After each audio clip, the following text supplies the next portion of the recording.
Good morning students. प्यारे बच्चों, जैसा कि आप सभी जानते हैं, लॉकडाउन की वजह से हम सभी अपने अपने घरों में बंद हैं। फिर भी जिस प्रकार बच्चों हमारे जीवन के लिए भोजन अति आवश्यक है, उसी भांति लॉकडाउन का पालन करते हुए पढ़ाई भी हमारे लिए अति आवश्यक है।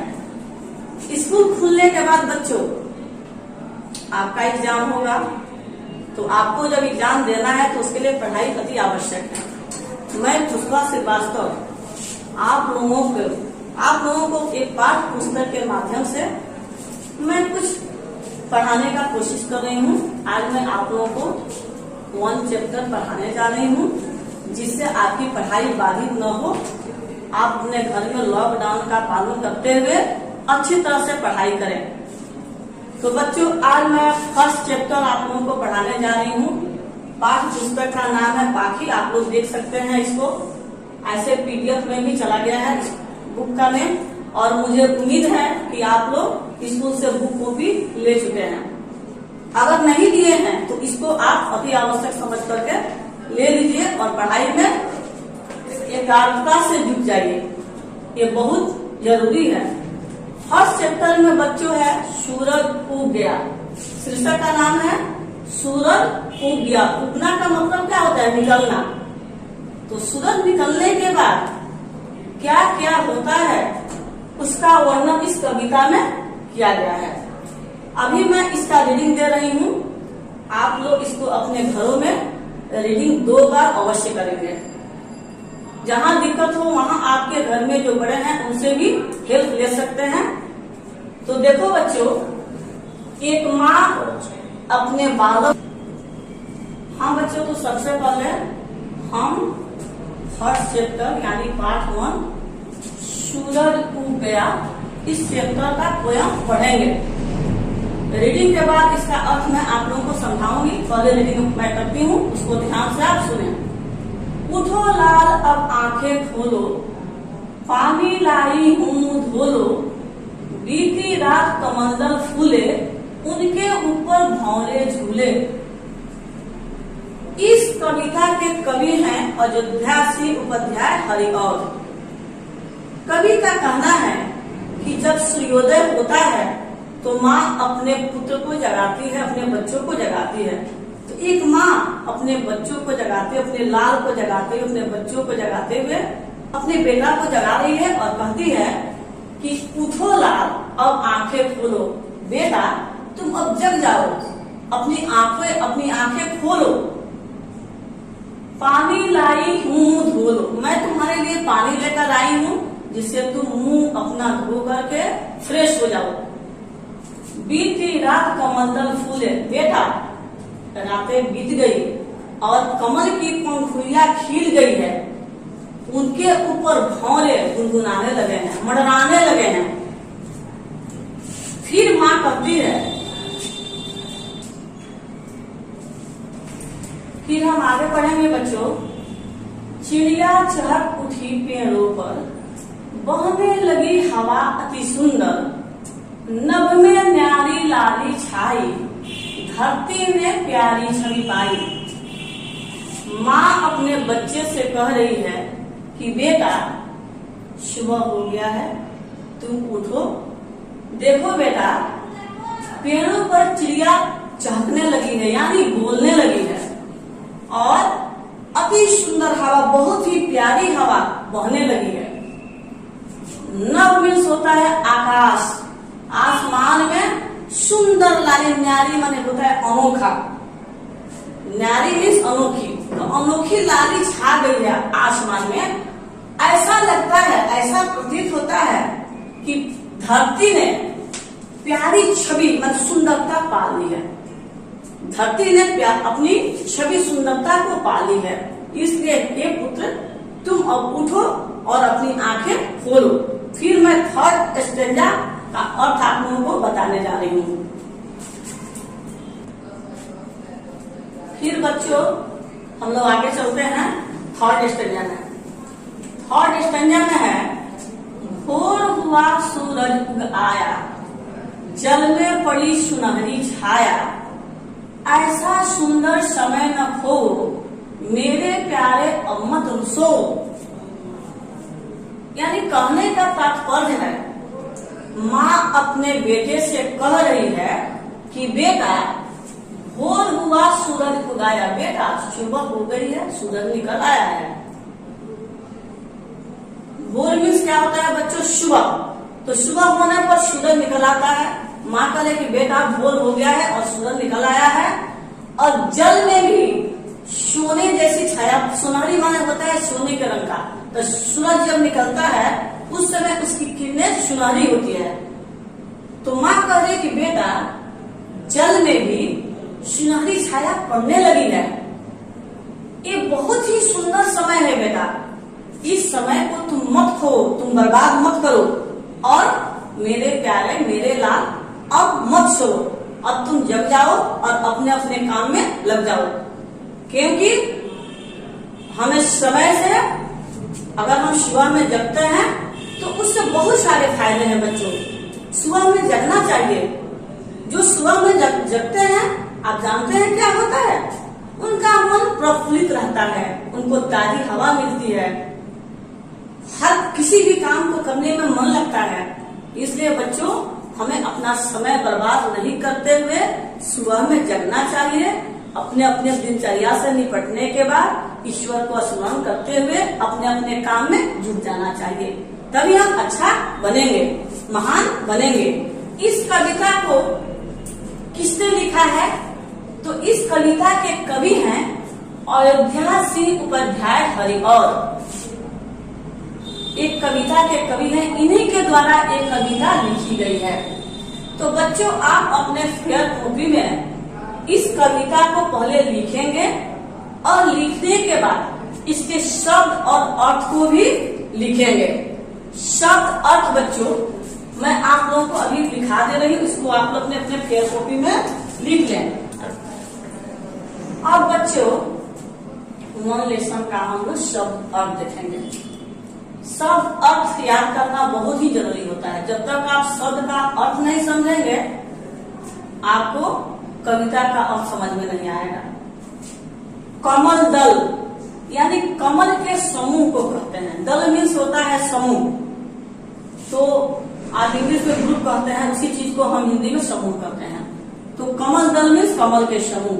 फूले यानी खिले, कमल के फूल खिलते हैं। नभ मीन्स होता है आकाश, आसमान, गगन, ये पर्यायवाची शब्द है। नभ के अनेकों नाम है, व्योम भी होता है, गगन भी होता है, नभ भी होता है, आकाश भी होता है। तो यहाँ नभ मीन्स आकाश। न्यारी यानी अनोखी, जो बहुत ही सुंदर हो। छवि मीन्स शोभा। और भोर मीन्स होता है बच्चों सुबह। तो ये कविता के अर्थ हैं, इसको आप फेयर कॉपी में लिखिएगा और लिखने के बाद इस अर्थ को एकदम याद करना अनिवार्य है। आप याद करेंगे तभी आप कविता का अर्थ अच्छी तरह से समझ पाएंगे बच्चों। फिर हम आगे चलते हैं। तो आगे बच्चों देखिए पेज नंबर 6, पाठ कौशल। यहाँ देखिए क्वेश्चन नंबर 1 में है, 1 में चित्रों को देखकर सही उत्तर पर सही लगाइए। चित्रों को देखकर सही उत्तर पर सही लगाना है। क्वेश्चन नंबर 1 का क, माँ मुंह धोने के लिए लाई है। 1 नंबर में साबुन है, 2 नंबर में पानी है, 3 नंबर में ग्लास है। तो इसका आंसर होगा बच्चों पानी। ख में चिड़िया कहाँ चहक उठी। 1 नंबर में पहाड़ है, 2 नंबर में पेड़ है और 3 नंबर में एक खिड़कियां है। कहाँ चहक उठी बच्चों? तो पेड़ों पर। 2 नंबर आंसर सही होगा। 3 में भोर होने पर उगाया। 1 में चांद है, 2 में सूर्य है और 3 में तारे हैं। तो क्या होता है बच्चों? भोर होने पर ये सूर्य सही है, सूर्य निकल आता है, उगाता है। फिर बच्चों आगे चलिए, यहाँ देखिए 2 नंबर क्वेश्चन है, चित्र का उचित शब्द से मिलान कीजिए। एक चित्र दिए हुए हैं क ख ग में, इसका मिलान करना है। तो ये बच्चों कविता के अनुसार आंखें क्या होगा बच्चों? खोलो। ये 2 नंबर से, क को 2 नंबर से मिलाएंगे, आंखें खोलो।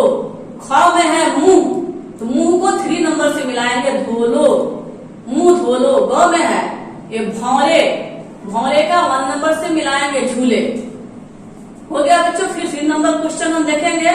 3 में है कविता के अनुसार उचित शब्द चुनकर लिखिए। ये उचित शब्द चुन करके यहाँ शब्द दिए हुए हैं, इसके अनुसार लिखना है। क में है पानी और 2 ऑप्शन है लाना लाई, तो क्या होगा बच्चों लाई हूँ। ख में चिड़िया, महक और चहक 2 है, तो क्या होगा बच्चों चहक उठी। महक मीन्स खुशबू देना, महकना। चहक मीन्स चहकना, तो चिड़िया चहक उठी, ये चहक होगा बच्चों। ग में न्यारी, काली माँ है और लाली है, तो क्या होगा बच्चों लाली। न्यारी लाली छाई।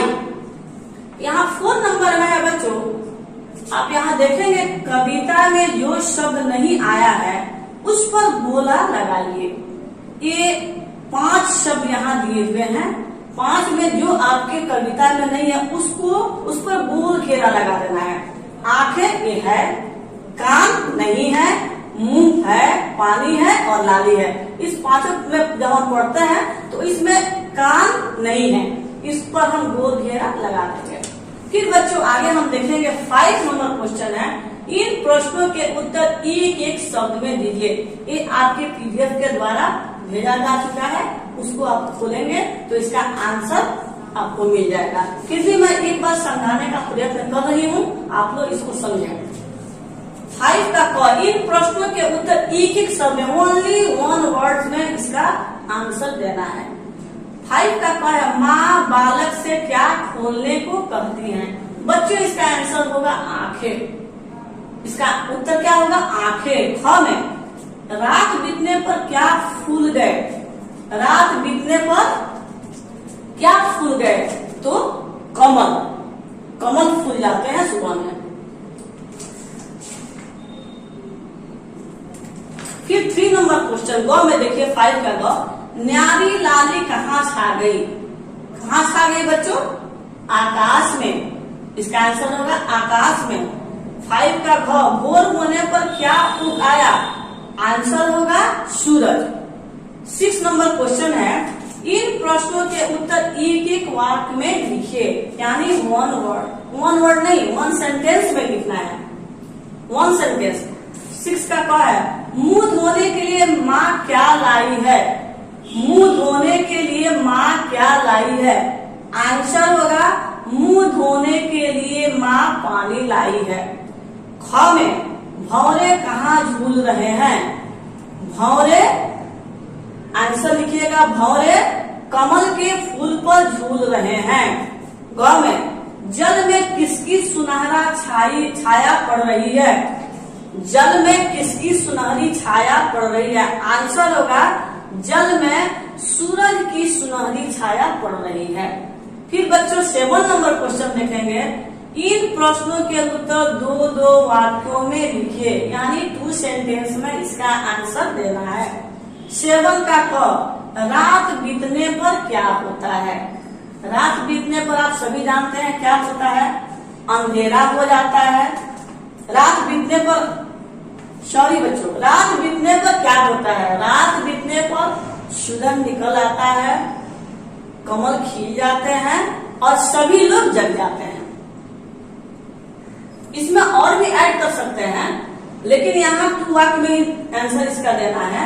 तो रात बीतने पर सूरज निकल आता है, भोर हो जाता है और सूरज निकल आता है। अब संक्षेप में इसका आंसर संक्षेप में लिखिएगा, रात बीतने पर भोर हो जाता है और सूरज निकल आता है। ओनली 2 सेंटेंस में इसका आंसर लिखिएगा। ओके। फिर हम 7 का ख, माँ क्या कहकर बालक को अब न सोने के लिए कहती है। आंसर लिखिएगा, माँ अपने बच्चे से कहती है कि बेटा अब भोर हो गया, सूरज निकल आया, ऐसे सुंदर समय को तुम अब मत खो, जल्दी से जग जाओ और अपने काम में जुट जाओ। धन्यवाद बच्चों। मुझे उम्मीद है कि आप लोग इसको अच्छी तरह से सुन चुके हैं और इसको पढ़ें और अपने अपने कॉपी में फेयर जरूर करें और करने के बाद इसको याद करें। पढ़ाई में आप लगे रहें, ये लॉकडाउन का पालन करते हुए घर में रहें, सुरक्षित रहें और पढ़ाई करें। धन्यवाद।